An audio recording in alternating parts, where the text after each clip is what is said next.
Jesus परिवार में आप सभी को जय मसीह की। आज हम सीखेंगे मरकुस सुसमाचारक के बारे में। मरकुस कौन था और वह परमेश्वर के साथ कैसे चला या नहीं चला, सारी कुछ बातें। मरकुस कैसे प्रभु का चेला बना। मरकुस का सुसमाचारक अपने लेखक के नाम को नहीं बताता है। यह आरंभिक कलीसिया धर्मचारियों की एकमत गवाही थी कि मरकुस ही इसका लेखक है। वह प्रेरित पतरस का एक सहयोगी था, उसका आत्मिक पुत्र प्रमाणित होता है। पतरस से उसने प्रथम रूप में घटनाओं और प्रभु की शिक्षाओं की सूचना को प्राप्त किया था। वह पतरस से बहुत कुछ पूछा था और उसने इस सूचनाओं को लिखा और लिखावट के स्वरूप में संरक्षित कर दिया था। सामान्य रूप से यह सहमति पाई जाती है कि नए नियम में दिया हुआ यूहन्ना मरकुस ही था। उसकी माता यरूशलेम की कलीसिया की एक धनी और प्रसिद्ध मसीह विश्वासिनी थी और कदाचित कलीसिया उसके घर में मुलाकात किया करती थी। मरकुस पौलुस बरनबास के साथ पहली मिशनरी अर्थात सुसमाचारक यात्रा में गया था, परंतु दूसरी में नहीं, क्योंकि उन दो पुरुषों में उसको लेकर बहुत बड़ी असहमति हो गई थी। पौलुस के जीवन के अंत में वह मरकुस को उसके साथ रहने के लिए बुलाया और बुला लेता है। हम मरकुस के लेखक तिथि को देखेंगे। मरकुस सुसमाचारक 57 या 59 ईस्वी सन में नए नियम की लिखी जाने वाली सभी पुस्तकों में सबसे पहला था। लेखन का उद्देश्य था, जबकि मत्ती मूल रूप से अपने यहूदी साथियों के लिए सुसमाचार को लिखता है। मरकुस का सुसमाचार रोम के विश्वासियों, विशेष रूप से अन्य जातियों को लिखा हुआ और होना भी प्रतीत होता है। अगर आप मरकुस के अध्याय को पढ़ते हैं, मरकुस ने विश्वासियों के एक पासवान जैसे पास्टर के रूप में लिखा है। उन्हें समझाया है जिन्होंने पहले से ही सुसमाचार को सुना और उसके ऊपर विश्वास किया था। उसने इच्छा की कि उनके साथ यीशु मसीह के जीवनी की कहानी प्रभु के दास और संसार के उद्धारकर्ता के रूप में हो, जो उनके विश्वास में कठोर सताव में दृढ़ करे और उन्हें शिक्षा दे कि उन्हें शिष्य होने का क्या अर्थ होता है। मरकुस प्रभु यीशु मसीह के उन 12 चेलों में से नहीं था। मरकुस तो प्रभु के जाने के बाद पतरस के साथ सहभागी बन के उनका चेला बना हुआ है। वह सभी लोगों से परमेश्वर के बारे में बातों को इकट्ठा किया। फिर उसने मरकुस परमेश्वर के वचनों के और परमेश्वर के बारे में सारा कुछ लिखा।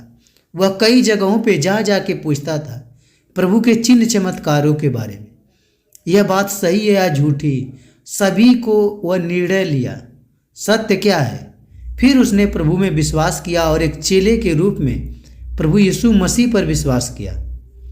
जैसे कुंजी वचन मरकुस के 1 अध्याय 11 वचन, यह आकाशवाणी हुई, तू मेरा प्रिय पुत्र है, तुझसे मैं प्रसन्न हूँ। मरकुस के 1 अध्याय 17 वचन, यीशु ने उनसे कहा मेरे पीछे चले आओ, मैं तुमको मनुष्य के मछुआरे बनाऊंगा।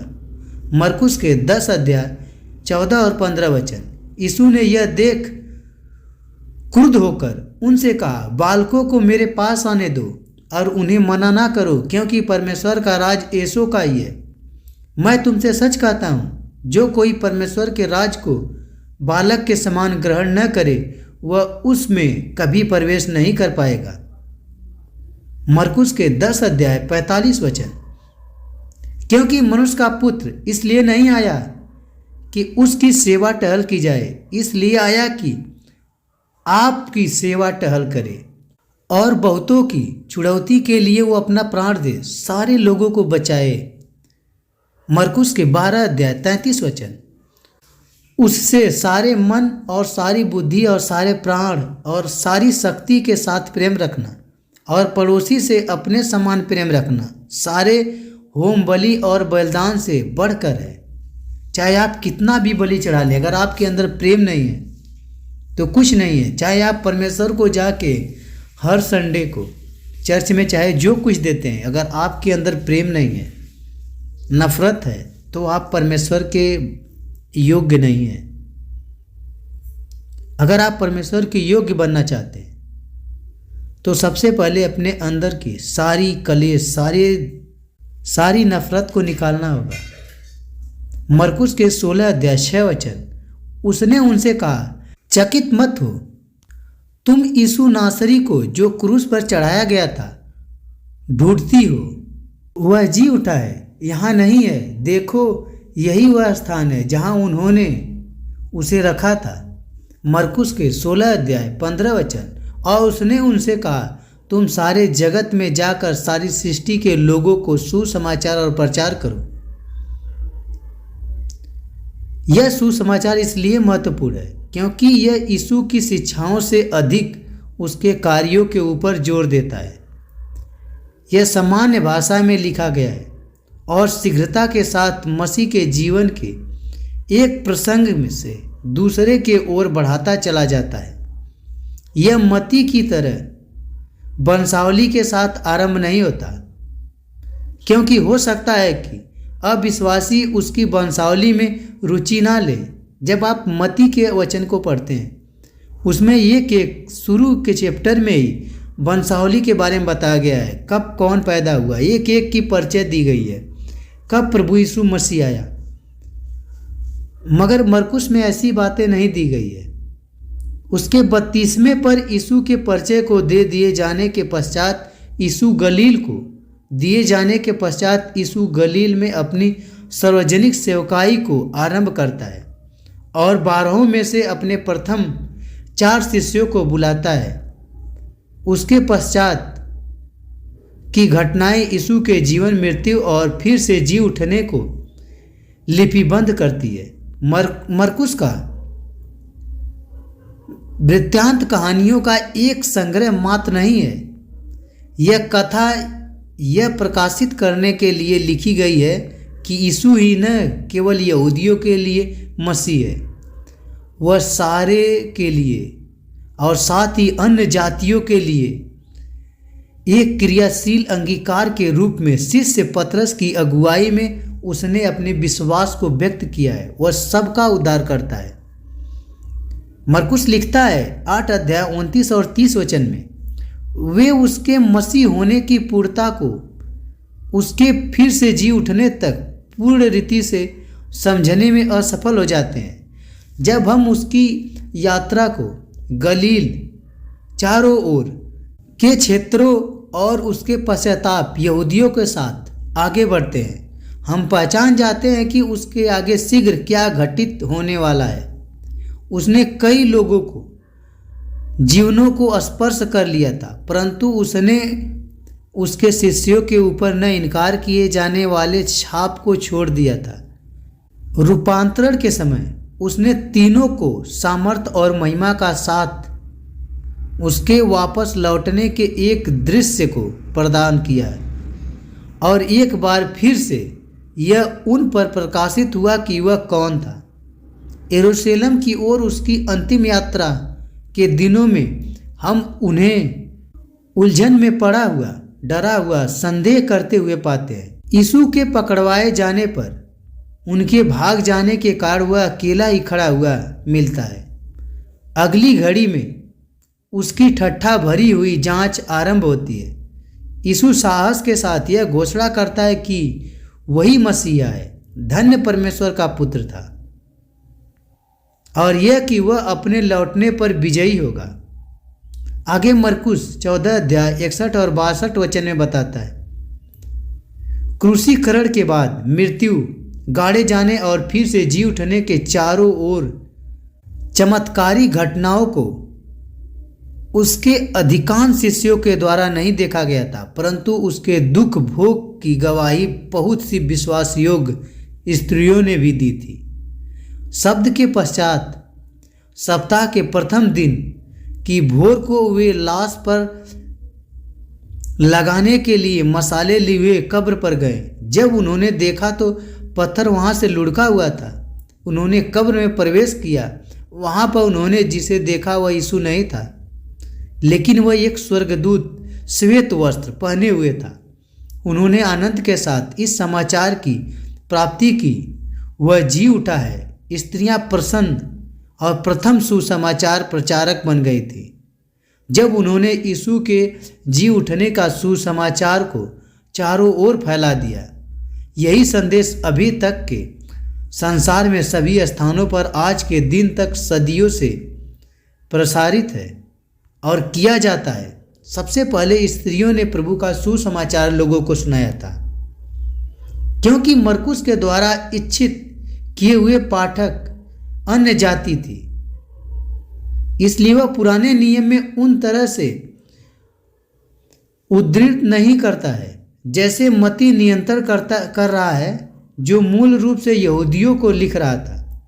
वह एक वंशावली के साथ यीशु को यहूदी कुलपतियों के साथ संबंधित करने के लिए आरंभ नहीं करता है, लेकिन वह अपना आरंभ उनके बत्तीसवें उसकी पार्थिव सेवकाई से आरंभ के द्वारा करता है। परंतु वहाँ पर भी मरकुस पुराने नियम के संदेश वाहक यूहन्ना बपतिस्मा देने वाले के संबंध में दी हुई भविष्यवाणियों को उद्धृत करता है, जो उसके लोगों को प्रभु का मार्ग तैयार करने के लिए उद्देश्य देगा, क्योंकि उन्होंने अपने मसीह के आगमन की एक लंबे समय से प्रतीक्षा की है। यीशु मरकुस के पुराने नियम के कई संदेश को दिखाता है। मरकुस में यीशु के फरीसियों की ताड़ना परमेश्वर के लिए होठों से की जाने वाली पाखंड से भरी हुई आराधना के लिए करता है, क्योंकि उनके मन बहुत दूर थे परमेश्वर से, और वह उनके अपने भविष्यवक्ता यशायाह के उद्धृत करता है ताकि वह उन्हें उनके मन की कठोरता के लिए उत्तरहीन कर दे। यीशु पुराने नियम की एक और भविष्यवाणी को उद्धृत करता है, लोगों को सामने दिखाता है, जो उसी रात पूरी हुई थी जिस रात शिष्य चरवाहे के बिना भेड़ों की तरह बिखर जाएंगे, जब वह यीशु को पकड़ लिए थे और उसने मृत्यु दंड दे दिया गया था। उसके जो सेवक थे भाग गए थे वहाँ से, सभी लोग पहचानने से इनकार कर दिए थे। वह एक बार फिर से यशायाह के उन भविष्यवाणियों को दिखाया जब उसने मंदिर में से व्यवसाय करने वाले को बाहर निकालकर उसे शुद्ध किया था, और वह यह व्याख्या करता है कि वह वही विश्वास है, कलीसिया के कोने के सिरे का पत्थर। मरकुस यीशु को परमेश्वर का दुख उठाने वाले सेवक और ऐसे व्यक्ति के रूप में प्रस्तुत करता है जो सेवा करने और हमारे लिए बलिदान देने के लिए आया है। यह आंशिक रूप से हमें भी ऐसा ही करने के लिए प्रेरित करने के लिए लिखा गया है। हमें ठीक वैसे ही सेवा करनी चाहिए जैसे उसने सेवा की है। हमें उसी नम्रता से भरी हुई महानता और भक्ति के साथ अन्य की सेवा करनी है। यीशु हमें स्मरण दिलाने के लिए उपदेशक देते हैं कि परमेश्वर के राज में बड़ा होने के लिए हमें सबसे बड़ा सेवक बनना चाहिए। आत्म बलिदान, पहचान और प्रतिफल पाने की हमारी आवश्यकता से परे की बात होना है, और होनी भी चाहिए। ठीक वैसे ही जैसे यीशु जब अपनी भेड़ों के लिए अपने जीवन को दिया था, तब स्वयं त्यागकृत होने के लिए दे दिया था। उसने अपने आप को हमेशा के लिए कुर्बान कर दिया था कि मेरे बदले मेरे भेड़ों को बचा लिया जाए। हम प्रभु के भेड़ हैं। हमें परमेश्वर की बातों को मानना चाहिए, हमें पहचानना चाहिए। आगे आप मरकुस के एक एक अध्याय, एक एक वचन को सुनेंगे। अगर आपको मरकुस के सारे कहानियों को जानना है, समझना है, तो चैनल को सब्सक्राइब करें। अगर आप पढ़ते हैं या नहीं पढ़ पाते हैं, फिर भी आपको वचन की पूरी जांच होनी चाहिए, तभी आपके घर, आपके परिवार में एक खुशहाली आएगी। जब तक आपके पास परमेश्वर का ज्ञान नहीं, आपके पास कोई बुद्धि नहीं है। हमें परमेश्वर का ज्ञान होना चाहिए। आमीन।